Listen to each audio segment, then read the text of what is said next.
जंगल में सब कुछ ठीक था, परंतु पिंकी ना जाने आज क्यों रो रही थी।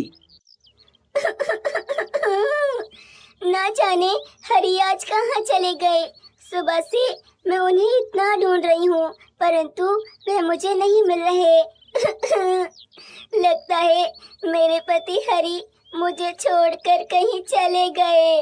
अब मैं उनके बगैर यहाँ रहकर क्या करूँगी? या फिर कहीं ऐसा तो नहीं कि कहीं हरी किसी मुसीबत में फंस गए हो। मैं क्या करूं? मैं किसके पास जाकर मदद मांगूं? तभी बग जंगल में भोजन ढूंढने के लिए निकला हुआ था। शुक्र है उस बारिश के बंद होने के बाद मैंने अपना मजबूत घर बना लिया। अब मैं अपने लिए आहिस्ता आहिस्ता भोजन भी जमा करके रखूंगा, ताकि मुश्किल वक्त में मुझे परेशानी ना हो। बस आज कैसे भी कर कर मुझे बहुत सारा भोजन जमा करना है। परंतु तभी बग देखता है कि पिंकी एक जगह बैठकर रोए जा रही है। अरे बाप रे, ये पिंकी बहन को क्या हुआ? ये इतनी जोरों से क्यों रो रही हैं? उनके रोने की आवाज़ तो यहाँ तक आ रही है। चलो पहले इनसे जाकर पूछता हूँ। ऐसा कहकर बग पिंकी के पास आकर बैठ जाता है। पिंकी बहन, क्या हुआ? आप इतनी जोरों से क्यों रो रही हो? अगर कोई परेशानी की बात है तो आप मुझे बता सकती हो। अब क्या बताऊं बग भैया, मेरे पति हरी आज सुबह से नहीं मिल रहे हैं। मैंने उन्हें हर जगह ढूंढ लिया, परंतु न जाने वे कहाँ चले गए हैं। अरे परंतु आप इतनी चिंता क्यों कर रही हैं? हरी भाई यहीं कहीं होंगे, आसपास ही जंगल में कहीं गए होंगे, वापस आ जाएंगे। नहीं बग भैया, मैं उन्हें जानती हूँ। वे ऐसे बिना बताए कहीं भी नहीं जाते, और अगर जाते भी हैं तो थोड़ी देर में आ जाते हैं। परंतु आज तो वे गायब हो गए। अच्छा, अगर ऐसा है तो वाकई में ये परेशान होने वाली बात है। बग भैया, मुझे डर है कहीं हरी किसी मुसीबत में ना फंस गए हो। यहाँ जंगल में तो कदम कदम पर खतरे हैं। हाँ, परंतु आप चिंता मत करो, मैं आपके साथ हूँ। और चलो हम दोनों मिलकर हरी को ढूंढते हैं, वह मिल जाएगा। फिर बग और पिंकी मिलकर हरी को ढूंढने लगते हैं। बग भैया, हम तो कब से यहाँ वहाँ ढूंढ रहे हैं, परंतु हरी तो कहीं भी नजर नहीं आ रहे हैं। हाँ, मुझे भी लगता है कि हरी को ऐसे ढूंढने का कोई फायदा नहीं है। हरी ऐसे नहीं मिलने वाला। हाँ तो बग भैया, फिर हम क्या करें? हरी को कहाँ पर ढूंढें? पिंकी बहन, एक काम करते हैं, तेज कॉकरोच के घर चलते हैं। मैंने सुना है उसकी नजरें बहुत ज्यादा तेज हैं, वह हर किसी पर नजर रखता है। हो सकता है उन्होंने हरी भाई को भी देखा हो। अच्छा, ऐसा है तो फौरन से काकरोच भैया के पास चलिए। अब वही बताएंगे कि मेरे पति हरी कहाँ पर हैं। ऐसा सोचकर दोनों कीड़े कॉकरोच के घर पर पहुंचते हैं। कॉकरोच का घर तो बहुत बढ़िया था। बग भैया, क्या यही उस कॉकरोच का घर है? हाँ पिंकी बहन, यही है उस तेज कॉकरोच का घर। अब यही हमें बताएगा कि हरी भैया कहाँ पर हैं। चलिए तो फिर जल्दी से इसके घर में चलते हैं और इससे पूछते हैं क्या हरी को देखा है कहीं। फिर वे दोनों कॉकरोच के घर में चले जाते हैं। कॉकरोच भैया, कॉकरोच भैया, हम आपके पास बहुत ज्यादा जरूरी काम से आए हैं। क्या क्या आपने मेरे पति हरी को कहीं देखा है? मैंने सुना है आपकी नजरें बहुत ज्यादा तेज हैं। हाँ कॉकरोच भैया, अगर देखा है तो पिंकी बहन को प्लीज बता दो, क्योंकि ये सुबह से रोए जा रही हैं। इनके पति हरी कहीं गुम हो गए हैं। अरे, क्या तुम उस हरे हेलीकॉप्टर की बात कर रहे हो? हाँ, अगर उसकी बात कर रहे हो तो मैंने उसे सुबह सुबह देखा था। हाँ हाँ, हम हरी की बात कर रहे हैं, परंतु आपने सुबह सुबह उन्हें कहाँ देखा था? अरे, देखा तो था, परंतु अब तुम्हें ऐसे बताऊंगा तो तुम्हें समझ नहीं आएगा। एक काम करता हूँ, चलो तुम दोनों मेरे साथ चलो। मैं जहाँ उसे देखा था तुम्हें वहीं लेकर चलता हूँ।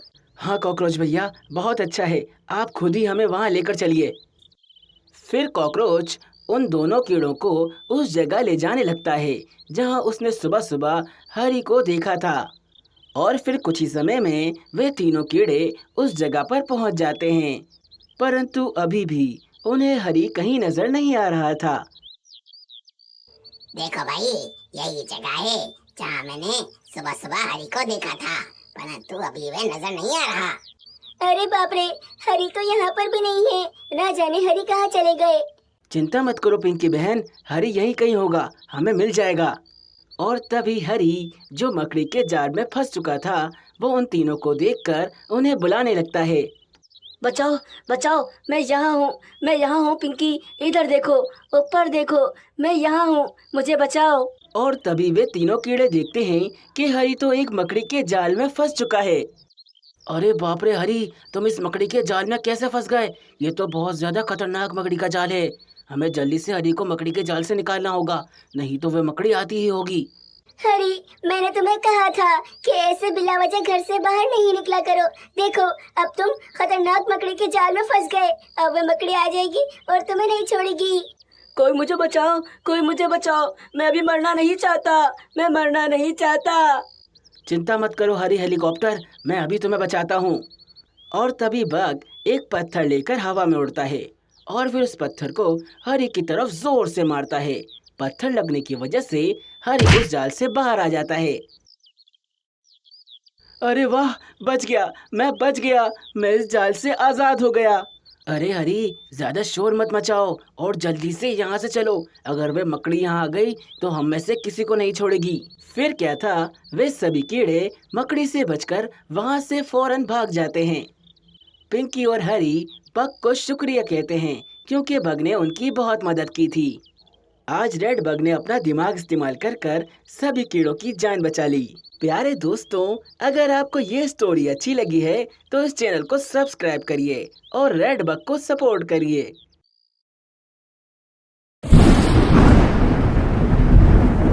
जंगल में बहुत जोरों की बारिश हो रही थी।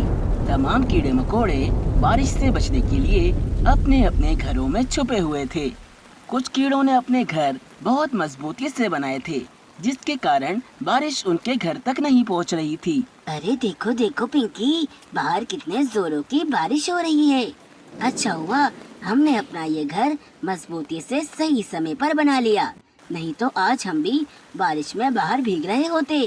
तुम सही कह रहे हो हरी, परंतु अगर मैं तुम्हें सही समय पर घर बनाने का सुझाव नहीं देती तो तुम ये घर नहीं बनाते। तुम बहुत आलसी हो। अरे नहीं, ऐसा नहीं है, मैं अपना हर काम समय से पहले कर कर रखता हूँ।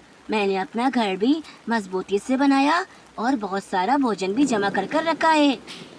अरे वाह हरी, लगता है तुम तो काफी समझदार हो गए हो। मैं समझदार तो पहले से ही था, बस तुमने मुझे समझने में थोड़ी सी देरी करी है पिंकी। वहीं टिड्डा भी अपने दोस्त के साथ एक बड़े से पेड़ के अंदर छुपा हुआ था ताकि उस तक बारिश ना पहुँचे।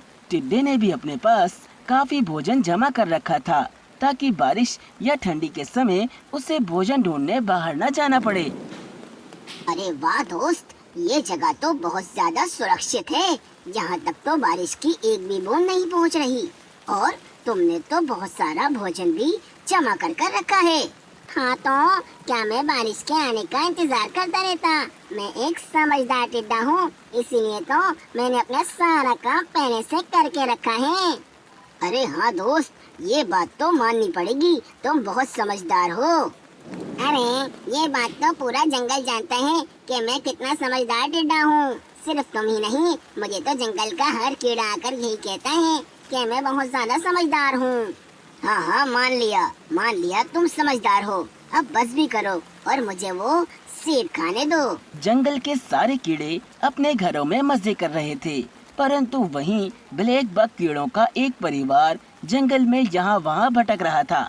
ब्लैक बग परिवार ने अपना घर मजबूती से नहीं बनाया था। बारिश के आने पर उनका घर बारिश में बह गया और अब वे अपने लिए एक नया घर ढूंढ रहे थे। ब्लैक बग परिवार की नन्ही सी बच्ची भी बारिश के कारण बहुत ज्यादा परेशान थी।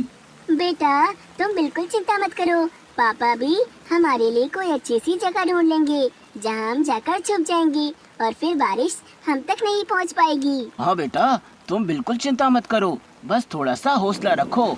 मैं हर जगह अच्छे से देख रहा हूँ, कोई ना कोई जगह तो जरूर मिल जाएगी जहाँ हम छुप कर इस बारिश से बच सकें।